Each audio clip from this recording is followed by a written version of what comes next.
Okay, student. A comparison between the behavior of chromosomes and gene. अब अगर हम इनकी बात करें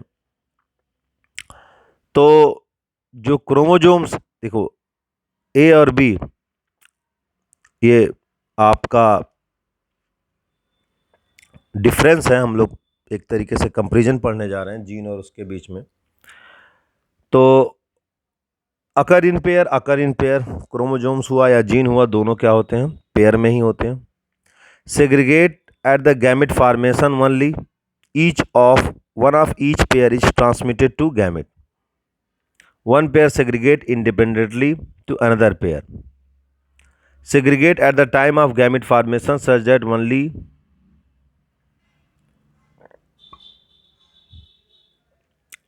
one of each pair is transmitted to gamete.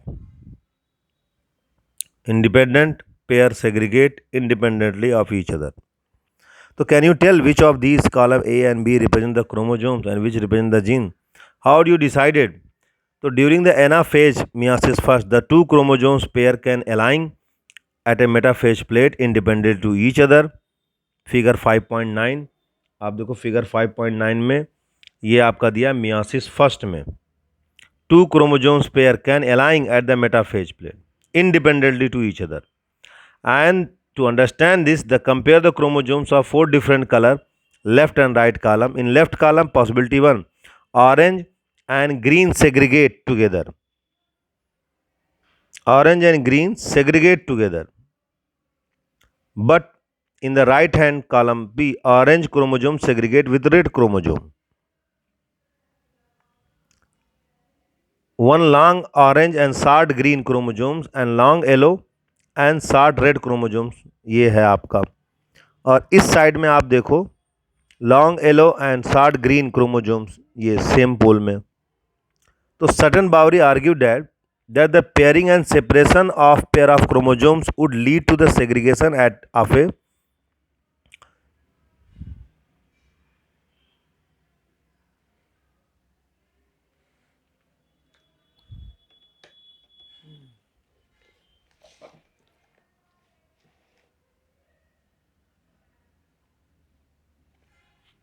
ये मैं डिस्कस कर रहा था बेटा कि जो लेफ्ट साइड कॉलम है, लेफ्ट साइड में उसमें ऑरेंज और ग्रीन सेग्रीगेट कर रहा है, this is orange and green.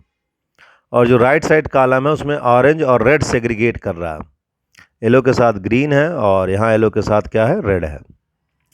तो this is called law of independent assortment of chromosomes. तो ये हम आप देखो, ये फिगर में ये लिखा हुआ independent chromosomes, independent assortment of chromosomes.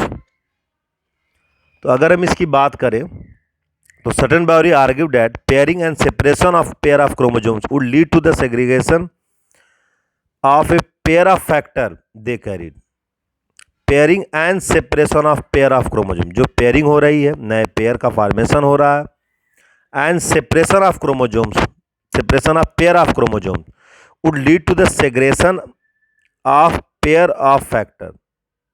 Sutton united the knowledge of chromosomal segregation with Mendelian principle and call it chromosomal theory of inheritance. तो सटन ने इसको यूनाइट किया, सब सारे नॉलेज को, जो भी क्रोमोसोम से उसने सीखा था, और उसको मेंडेलियन प्रिंसिपल के साथ यूनाइट करके इसको एक नया नाम दिया, chromosomal theory of inheritance. Following this synthesis of ideas, experiment verification of chromosomal theory of inheritance by Thomas Hunt Morgan. अब इस पे जो एक्सपेरिमेंट था उसके कलीग ने किया, Thomas Hunt Morgan, lead to the discovering the basis of variation in sexual reproduction produce. जिसने ये बताया कि जो वेरिएशन डेवलप होते हैं ड्यूरिंग सेक्सुअल रिप्रोडक्शन, उसका क्या बेसिस है। तो अगर हम आगे देखें, Morgan worked with tiny fruit fly Drosophila melanogaster, which were found very suitable for each studies. Drosophila melanogaster जो कि suitable है, ठीक है ना, सच स्टडीज के लिए। They cannot be grown on simple synthetic medium in laboratory. They complete their life cycle about 2 weeks. 2 हफ्ते के अंदर अपना ये पूरी लाइफ साइकिल कंप्लीट करती है। And single meeting could produce a large number of sex. Single meeting में ढेर सारे male and female flies are easily, मतलब नंबर ऑफ प्रोजनी जो है प्रोड्यूस होते हैं, and there was a clear differentiation of sex, male and female flies are easily distinguishable. तो also it has many type of hereditary variation that can be seen with low power microscope. Low power microscope में तो और सारे variation भी देखे गए हैं। तो ये था क्रोमोसोमल थ्योरी ऑफ इनहेरिटेंस को लेकर के सटन एंड बावरी का जो वर्क था, जिसको नाम दिया गया क्रोमोसोमल थ्योरी ऑफ इनहेरिटेंस, और जो भी उसकी एक्सपेरिमेंटल वेरिफिकेशन है, experimental verification of chromosomal theory of inheritance, वो किसके द्वारा किया गया था? Thomas Hunt Morgan. तो ड्रोसोफिला मेलानोगास्टर, जिसको हम फ्रूट फ्लाई कहते हैं, उसी से ये किया गया, क्योंकि लाइफ साइकिल जो इसकी बड़ी शार्ट होती है, 2 वीक है नियर अबाउट, और इनमें क्लियर डिफरेंशिएशन है मेल एंड फीमेल फ्लाई का। तो आई होप आपको ये सारी चीज़ें क्लियर हो गई हों, और हम लोग आगे बढ़ेंगे next topic linkage and recombination पे। Okay student.